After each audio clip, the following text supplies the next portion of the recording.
Graça e paz a você que hoje se conecta conosco. Que bom que o Espírito Santo te conduziu a assistir essa mensagem. Eu creio que Deus tem muito a falar ao meu coração e ao seu coração. Nós estamos na segunda mensagem de uma série chamada Doutrina. E na semana passada nós iniciamos as nossas reflexões conversando sobre o tema Trindade. Deus, Ele é. E eu te lembro que todas as mensagens da Ipendaiá, elas estão aqui disponíveis no nosso canal do YouTube. Hoje o nosso tema é Escrituras. Deus fala. Nós vamos refletir juntos no fato de que Deus, o Deus da Bíblia, é um Deus que se revela a nós. É um Deus que comunica. É um Deus que fala. Mas antes, eu quero orar com e por você. Feche os teus olhos. Pai de amor, nós te louvamos e te adoramos pela oportunidade, pelo privilégio de estarmos com a tua palavra aberta. E pedimos que o teu Santo Espírito sopre sobre as nossas mentes e os nossos corações, para que possamos entender a tua vontade sobre as nossas vidas. Em Cristo Jesus, amém e amém. Escrituras, Deus fala. Eu quero logo te dizer que nessa mensagem eu utilizarei o verbo falar com o seu significado muito mais amplo, não apenas limitado à articulação das palavras, mas à capacidade de exprimir pensamentos, sentimentos e mensagens através das palavras. Quando alguém fala, esse alguém ele quer comunicar algo. Falar é comunicar. E como nós somos seres comunicativos, não é verdade? Aqui em casa, por exemplo, estou eu, a minha esposa Júnia e a minha filha de 8 anos, Bela. Há um tempo atrás saiu na internet uma notícia de que as mulheres elas falavam em média cerca de 20 mil palavras por dia, enquanto os homens falavam apenas 7 mil. Essa notícia causou um alvoroço na internet e, na verdade, tratava-se de uma grande fake news. Pois a quantidade de palavras, ela depende muito mais da personalidade de uma pessoa, de um indivíduo, do que do seu gênero. Eu me considero, por exemplo, uma pessoa muito comunicativa. Eu gosto de me relacionar, eu gosto de falar. Mas a minha filha Bela, ela é mais comunicativa ainda. Ela é muito comunicativa mesmo. Ela fala literalmente o dia inteiro. Ela comenta tudo, ela tem assunto para tudo, ela tem um forte poder de argumentação e às vezes ela não para de falar. A gente até fica procurando um botãozinho para ver se dá para dar uma desligada ou diminuir o volume, mas não tem. Enfim, a minha introdução aqui é para lembrar você do quanto nós somos naturalmente pessoas que comunicam e tem um propósito nisso. O propósito maior da fala, da comunicação, é estabelecer relacionamentos. As redes sociais, elas são prova disso. Celulares, aplicativos, seja uma ligação, um áudio, um texto, elas são ferramentas comunicativas. Nós somos seres relacionais e fomos criados desta maneira, à imagem e semelhança da Trindade. Como nós refletimos na última mensagem, o quanto a Trindade ela é relacional. Esse Deus relacional que nos cria seres relacionais, decide então comunicar-se comigo e com você. O nosso Deus, ele é um Deus que fala, é um Deus que se revela. A doutrina da revelação é sobre o maravilhoso fato de que se Deus não falasse conosco, se Deus não se revelasse, estaríamos totalmente distantes dele. Distantes de conhecer o seu amor, de viver a sua vontade. Mas o próprio Deus Criador, ele se revela. Quem ele é e o que ele fez para nos criar e nos salvar. Perceba que é Deus que se revela a nós e não nós que desvendamos Deus. Revelação é uma coisa, especulação é outra bem diferente. O homem por si só, sem Deus, ele é um especulador. E a especulação ela é um esforço humano para tentar adivinhar quem é Deus. Apesar que atualmente na cultura do pensamento iluminado, científico, Deus parece que ficou de fora, né? O Deus, ele foi declarado morto pelos filósofos, Deus, hoje ele é ignorado, e o homem, em sua arrogância, ele caminha a passos largos para um niilismo. Por isso não se trata de especulações, palpites filosóficos, adivinhações. Revelação não é um palpite. Revelação é o próprio Deus falando. É Deus comunicando ao seu povo a respeito de quem Ele é e do que Ele deseja e como podemos ter um relacionamento de vida com Ele. E Ele está falando diariamente conosco, diariamente com todas as pessoas. Existe um tipo de comunicação geral, uma revelação geral, uma comunicação de Deus para todas as pessoas, em todos os lugares, em todas as culturas. Romanos capítulo 1, o verso 19 e 20 diz: pois o que de Deus se pode conhecer é manifesto entre eles, porque Deus lhes manifestou. Pois desde a criação do mundo, os atributos invisíveis de Deus, seu eterno poder e sua natureza divina, têm sido vistos claramente, sendo compreendidos por meio das coisas criadas, de forma que tais homens são indesculpáveis. Olha só, claramente os atributos invisíveis de Deus são revelados e os homens podem compreender.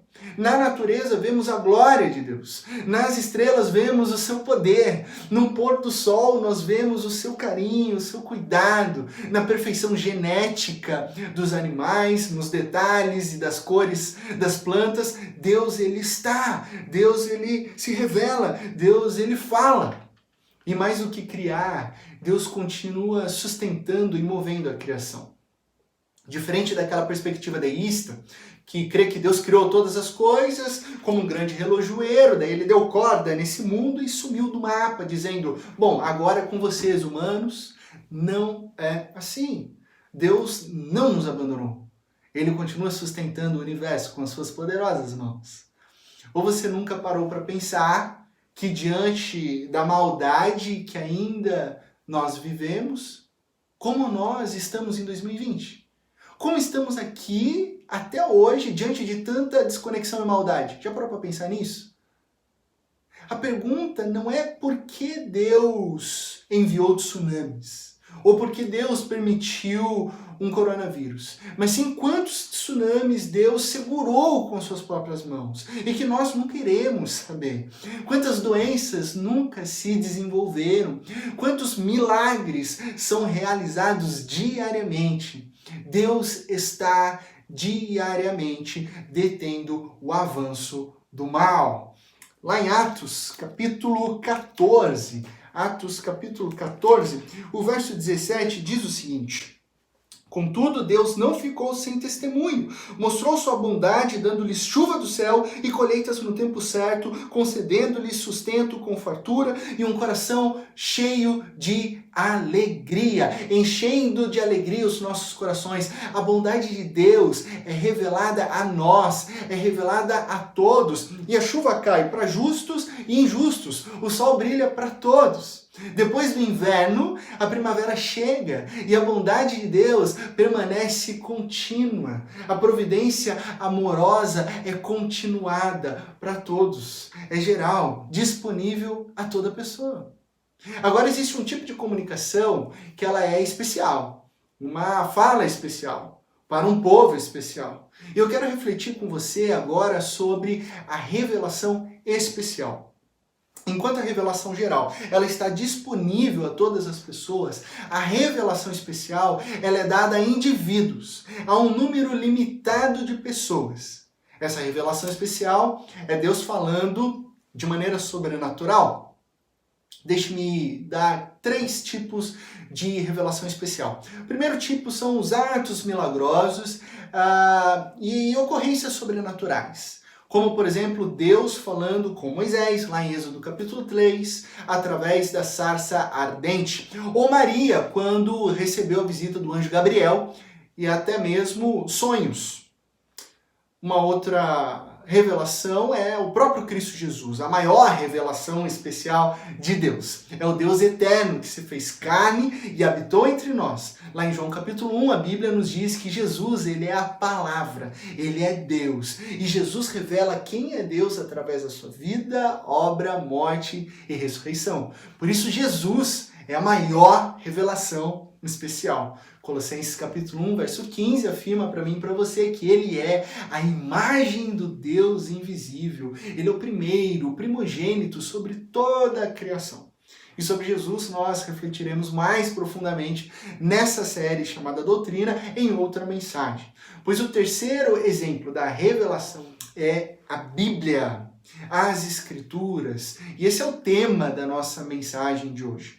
Lá na segunda carta de Paulo a Timóteo, no capítulo 3, no verso 16 e 17, diz o seguinte: toda a Escritura ela é inspirada por Deus e útil para o ensino, para a repreensão, para a correção, para a instrução na justiça, para que o homem de Deus seja apto e plenamente preparado para toda boa obra.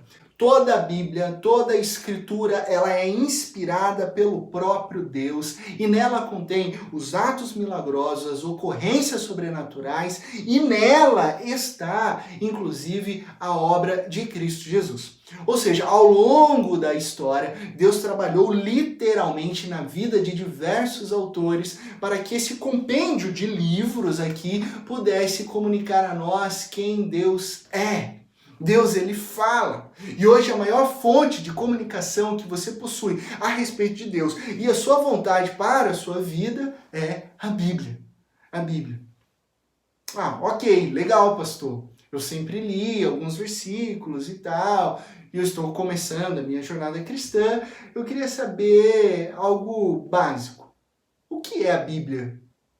A origem da palavra Bíblia, ela vem do latim, que é o plural de biblion, que significa livros. Então, diante disso, a Bíblia é uma coleção de livros sagrados. Sagrados porque esses livros eles são inspirados por Deus. Mais precisamente, uma coleção de 66 livros, sendo 39 do Antigo Testamento e 27 livros do Novo Testamento, escritos por cerca de 40 autores ao longo de um período de 1.500 anos.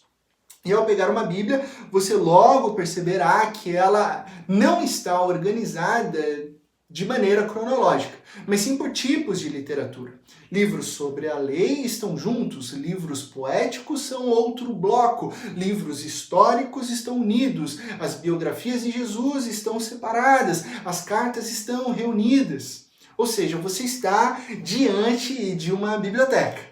Algumas informações básicas são importantes. A Bíblia ela foi escrita originalmente no hebraico antigo, no grego koiné e algumas partes em aramaico. Todas línguas antigas. Existem escritos da África, da Europa e da Ásia. E a inserção de capítulos ela aconteceu só lá no século XIII e os versículos no século XVI, algo bem recente, para facilitar a nossa busca e a nossa leitura. A principal divisão da Bíblia ela se dá entre Antigo Testamento e Novo Testamento. Na primeira parte, nós temos basicamente a formação e desenvolvimento do povo de Deus e as expectativas e profecias a respeito de Cristo Jesus, o Messias. No Novo Testamento, nós temos a vinda de Jesus e o cumprimento de todas as profecias ditas no Antigo Testamento. Por que eu estou dizendo isso? Porque a revelação progressiva de Deus, ela mantém a conexão contínua do Antigo Testamento e do Novo Testamento. Infelizmente, existem líderes atuais, religiosos, que afirmam que o Antigo Testamento ele já não serve para mais nada, que nós nem precisamos ler ou estudar, pois Cristo Jesus já aboliu toda a lei e por aí vai. Mentira! E um grande erro. Porque, na verdade, se você só ler o Antigo Testamento, você tem uma parte da revelação de Deus. O Antigo Testamento, ele permanece intacto, ok? Mas se você ficar só com um Novo Testamento, tudo desmorona. Você não tem nada a não ser uma história legal sobre um cara que fazia milagres.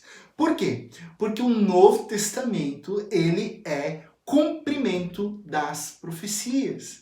São pelo menos 300 citações do Antigo Testamento e mais de 4.000 referências sobre locais, lugares, pessoas, mantendo assim a unidade da revelação divina de Deus. A Bíblia é Antigo e Novo Testamento. Agora você pode estar pensando, mas pastor, qual é a importância de tudo isso que você está me dizendo? O que as Escrituras elas falam sobre si mesmas? Eu quero lhe trazer alguns pontos bem práticos para a minha vida e para a sua vida. Nós já sabemos que as Escrituras elas falam a respeito de quem Deus é. E isso já seria um grande e importante motivo prático para mantermos a leitura da Bíblia. Ainda assim, existem outros que eu quero considerar e apresentar a você nessa reflexão. O primeiro é que a Bíblia ela é suficiente. Lá em Provérbios, capítulo 30, o verso 5 e o verso 6, diz o seguinte para nós: cada palavra de Deus é comprovadamente pura. Ele é um escudo para quem nele se refugia. Nada acrescente às palavras dele. Do contrário, ele o repreenderá e mostrará que você é mentiroso. Nada acrescente, porque cada palavra de Deus é comprovadamente pura. Você não precisa e nem deve adicionar mais nada. A Bíblia ela é suficiente para você aprender a viver a maravilhosa vida e o caminho para conhecer a Deus. Segundo ponto importante é que a Bíblia ela é eficaz. Lá em Isaías capítulo 55 diz que ela não voltará para mim vazia, mas fará o desejo e atingirá o propósito de Deus. A palavra de Deus não volta vazia. Os planos, as intenções de Deus são realizadas por meio da sua palavra. Nós muitas vezes queremos permanecer para sempre no que nós achamos que é bom para as nossas vidas, sabe? Mas Deus, através da sua palavra, nos revela que Ele tem planos melhores e maravilhosos para as nossas vidas. A palavra dele é eficaz. Ele sempre tem o melhor. O Salmo 19, no verso 7, diz que a Bíblia ela é perfeita.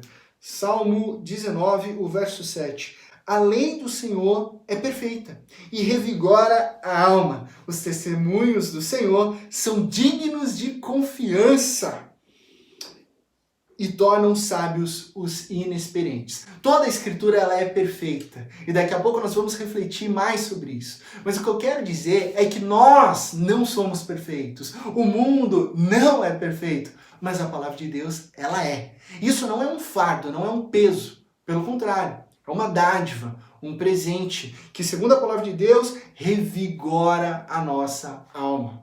A Bíblia ela é um guia para as nossas vidas.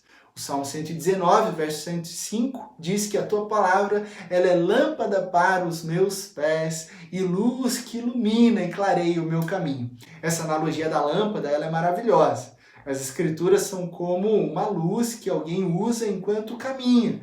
Talvez no meio da noite, através da escuridão de uma floresta, ele é incapaz de encontrar o caminho. Então ele necessita de luz. As escrituras são lâmpadas para os nossos pés, que ajudam a guiar-nos na vontade de Deus, nos caminhos de Deus, de acordo com a palavra de Deus.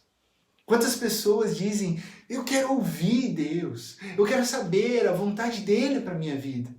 E às vezes elas esperam uma voz de trovão falando com elas durante um sonho. Por exemplo, Alberto, o caminho que você deve seguir é por ali, pois ali você encontrará a minha vontade. Dificilmente você ouvirá Deus assim, ok? Veja bem, eu não estou anulando uma experiência de teofania, um evento sobrenatural. É claro que Deus pode fazer isso. E Ele faz com muitas pessoas que leem muito a palavra de Deus e buscam a Deus em horas diárias de oração. Mas o meu ponto é, por que Ele faria uma revelação sobrenatural para te informar algo que está contido nas Escrituras? Algo que você poderia ler, mas que você não quis ler. Percebe? Não dá para você ficar esperando um WhatsApp divino, né? Sem você buscar a Deus em oração, em leitura bíblica. Portanto, lembre-se que a Bíblia, ela é guia importantíssimo para as nossas vidas. A Bíblia, ela é o padrão para a doutrina de Jesus. Existe um versículo muito legal lá em Atos, capítulo 17, que, deixa eu te contar o contexto primeiro. Paulo e Silas, em Atos capítulo 17, eles foram para Bereia para pregar e ensinar na sinagoga, ok? Pregar o quê? Pregar as boas novas do Evangelho. O cumprimento de todas as escrituras em Cristo Jesus. Paulo, ele já era um grande intelectual, um grande professor. E no capítulo 17, ele já estava na sua segunda viagem missionária. Ele já havia sido preso, ele já havia plantado algumas igrejas, ele já havia presenciado o grande poder do Espírito Santo através dos milagres. Ou seja, Paulo, ele já era um grande e famoso pregador. Ele era pop, com autoridade, com experiência. E agora Bereia vai ouvir esse pregador. E olha só o que diz no capítulo 17, no verso 11. Os bereanos eram mais nobres do que os tessalonicenses, pois receberam a mensagem com grande interesse, examinando todos os dias as Escrituras para ver se tudo era assim mesmo. Examinando todos os dias as Escrituras para ver se tudo era assim mesmo. Olha só que demais. Ok, Paulo, muito legal o seu currículo, muito bom que a sua vida tem sido utilizada por Deus e muito bom que você está aqui pregando a sua mensagem. Mas agora, nós, os bereanos, nós vamos dar uma conferidinha aqui para ver se tudo que você está falando está ok, tudo bem? Afinal, você é humano, Paulo, você é falho, mas o nosso padrão é a palavra de Deus. Olha que fantástico isso. Isso que a igreja brasileira precisa hoje. Voltar para a Bíblia, colocar em teste esses pregadores, pastores e suas práticas, colocar na prova de fogo para confirmar se todas as ideias ou práticas estão de acordo com a palavra de Deus. Tem igreja por aí que tem tudo. Ela tem estrutura, ela tem liderança, ela tem dinheiro, ela tem milhares de pessoas, mas não tem a palavra de Deus. Ano passado eu escutei o pastor Ricardo Barbosa dizendo: hoje, infelizmente, é fácil abrir uma igreja de sucesso. Bastam duas coisas: dinheiro e uma boa palestra de autoajuda. O padrão para a doutrina de Jesus e para toda a nossa vida é sempre a Bíblia, a palavra de Deus.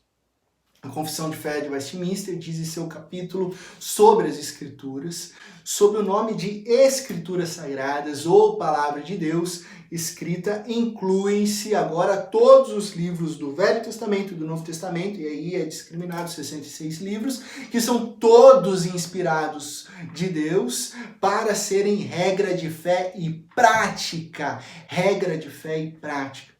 Portanto, a Bíblia ela é suficiente, eficaz, perfeita, guia e regra de fé e prática. Toda a Escritura nos guia ao conhecimento de Deus e de sua vontade. Toda a Bíblia revela no Antigo e no Novo Testamento a graça de Deus e seu plano redentor para nos salvar, que seria derramada e foi derramada através da morte, do sepultamento e ressurreição de Cristo Jesus.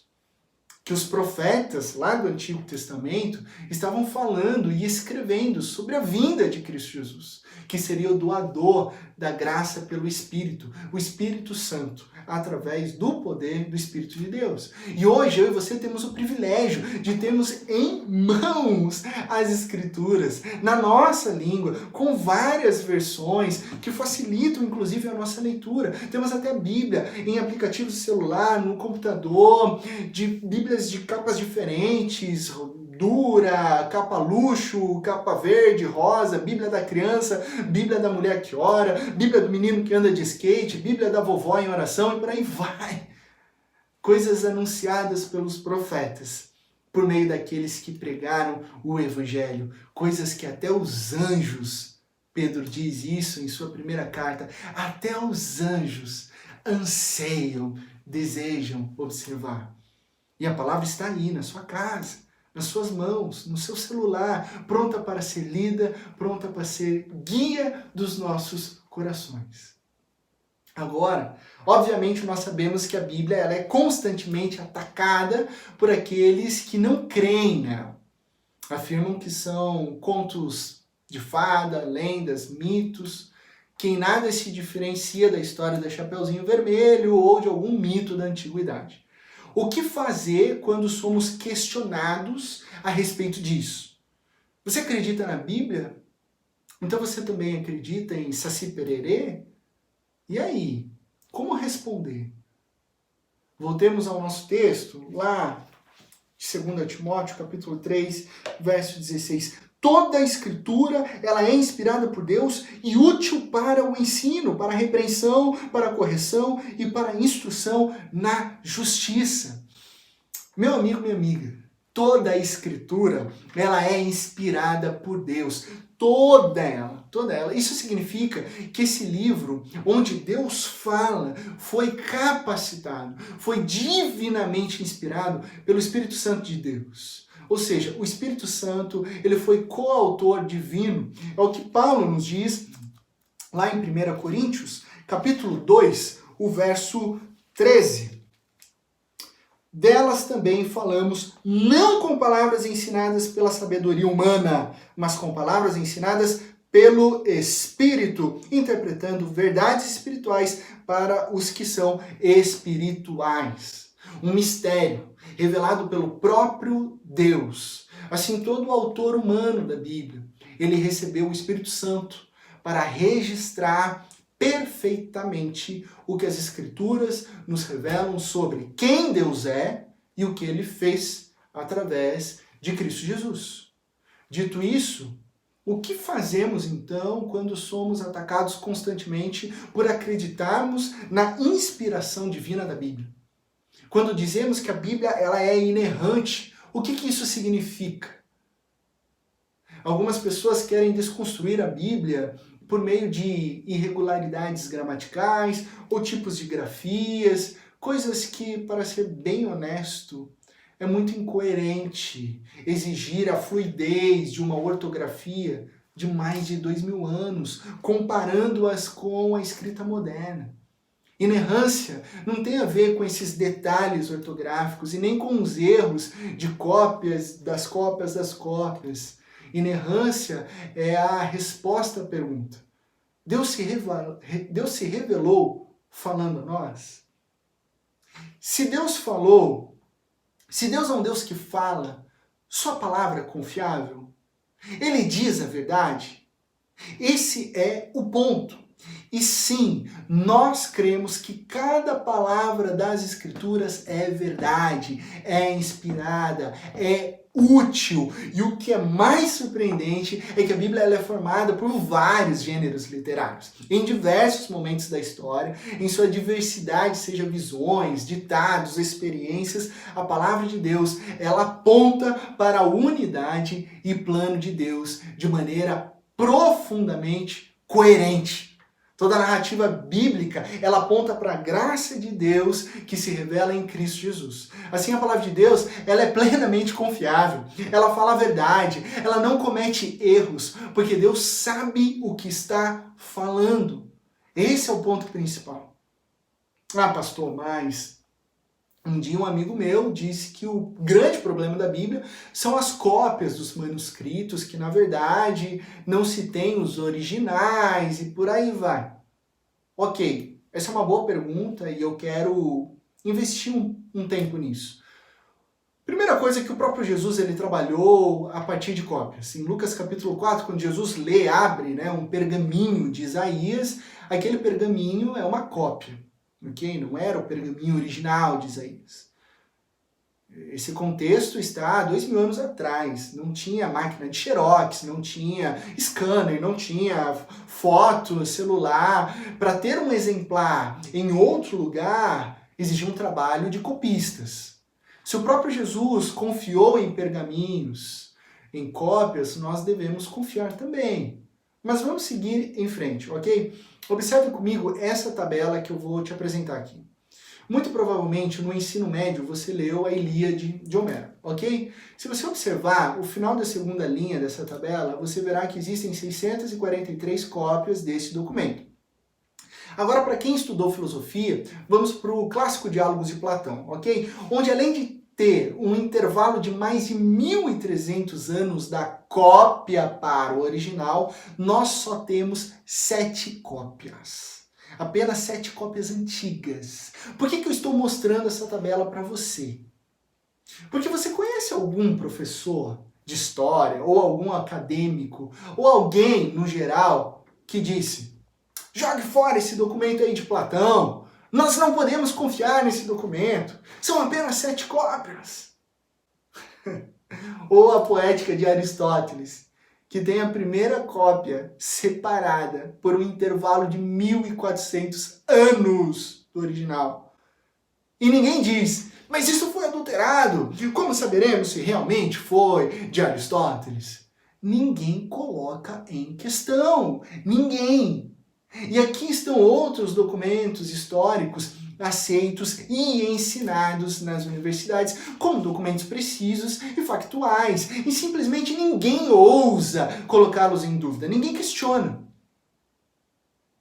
Aí, com todo respeito, peço até perdão por isso, mas às vezes eu fico muito indignado com os ateus todinho, sabe? Sabe o que é o ateu todinho?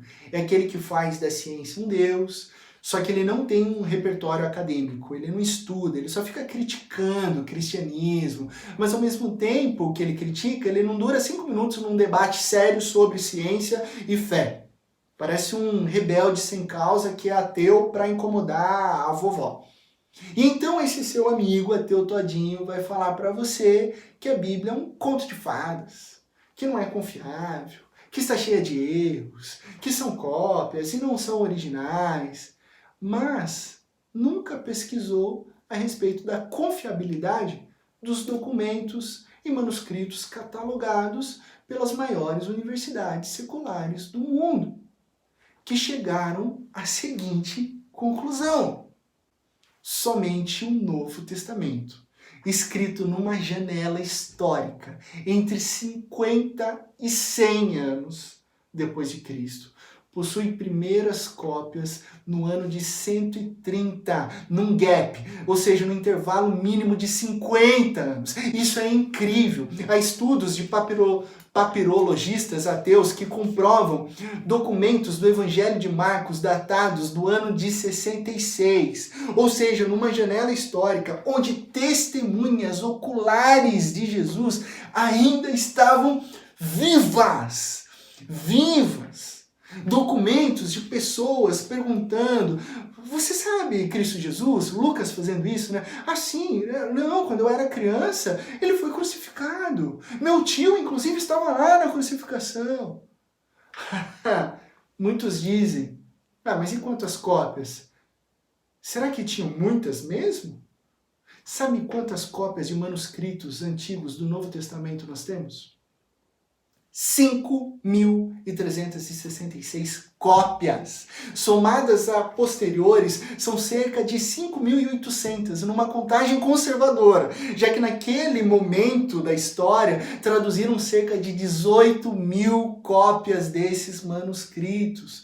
Qual que é o meu ponto? E eu acho que você chega junto comigo agora nessa conclusão. Rejeitar a Bíblia, dizendo: não tem documentos suficientes, ou eles estão distantes dos originais, além de ser academicamente um absurdo, é de uma grande desonestidade intelectual.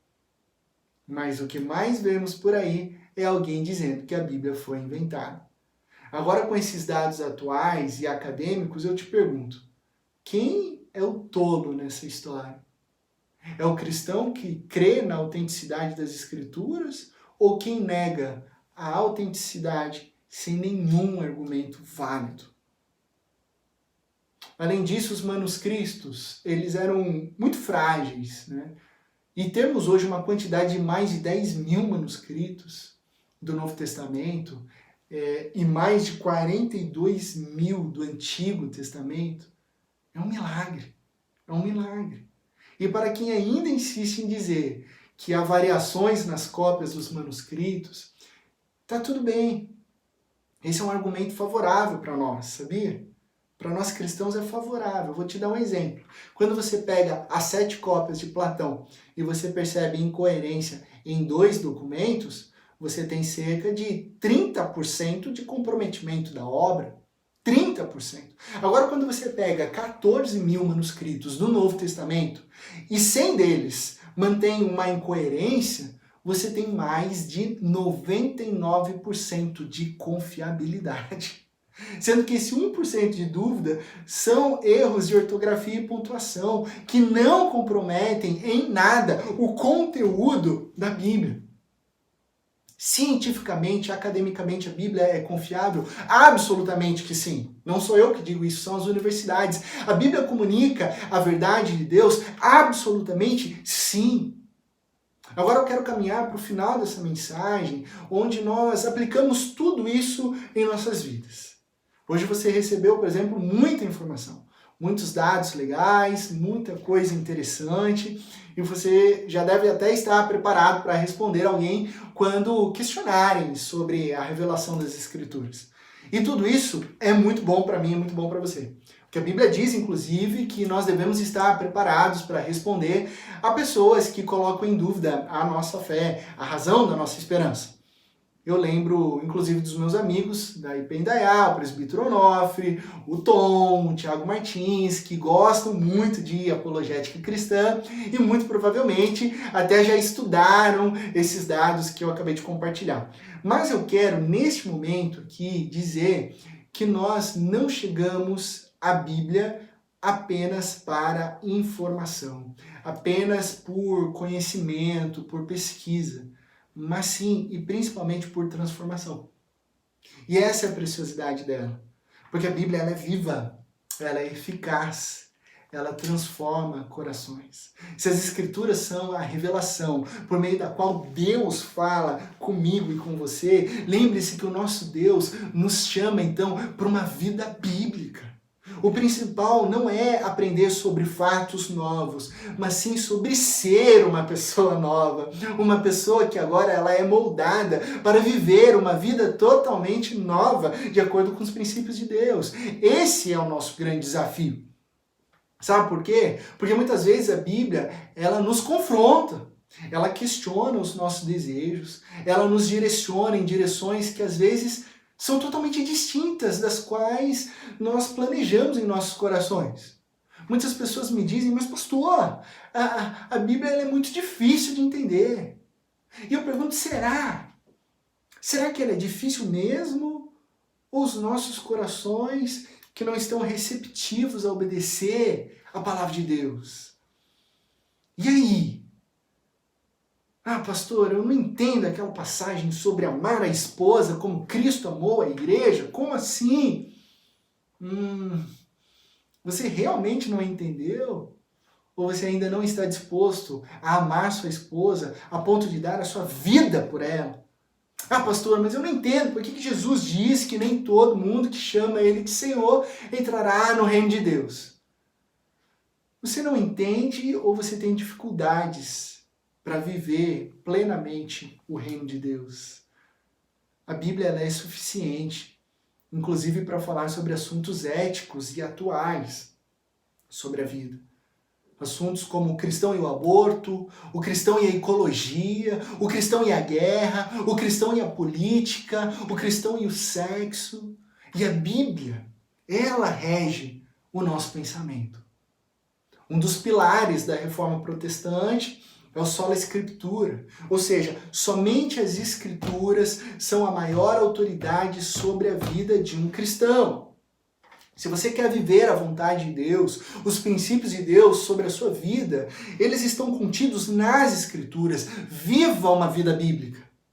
Ah, mas eu não entendo por que eu não posso ter um relacionamento sexual com várias parceiras. Ah, pastor, mas eu não entendo porque eu não posso consumir tudo que os meus olhos desejam. Ah, pastor, mas eu não entendo por que eu não posso resolver alguns assuntos pessoais através da vingança. Eu te pergunto, É sobre entendimento ou sobre a sua dificuldade em se arrepender de uma autossuficiência falha para seguir os princípios de Jesus? Eu vou te dizer uma coisa muito profunda que eu acho que também é muito comum.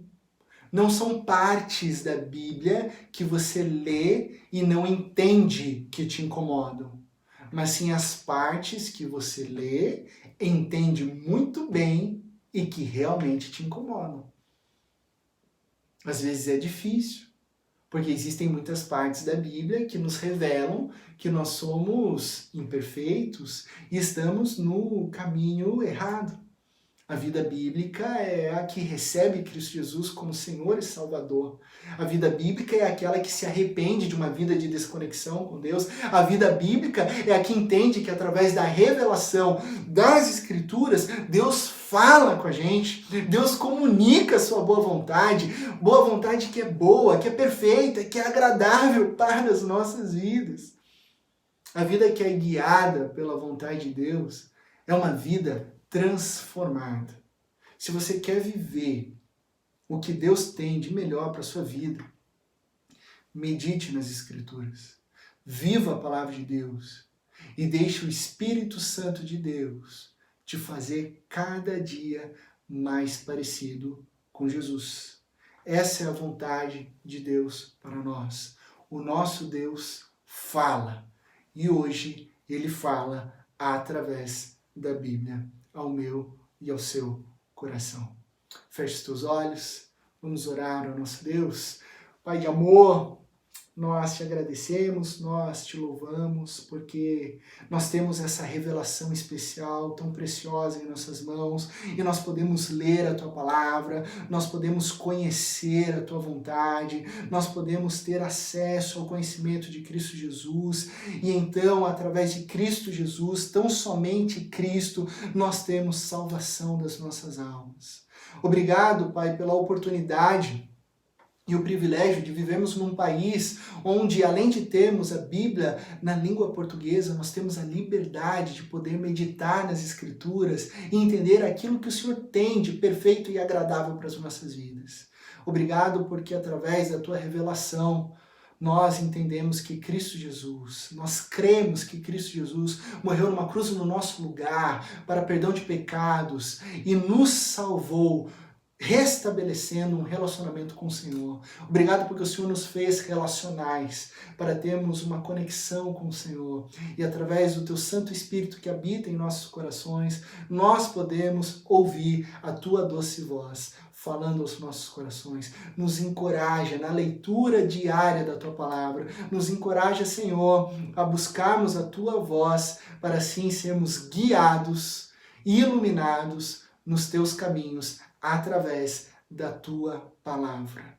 Nos guia, nos orienta para que as nossas vidas sejam vidas que adorem ao Senhor. No nome de Cristo Jesus que nós oramos. Amém e amém. Amém.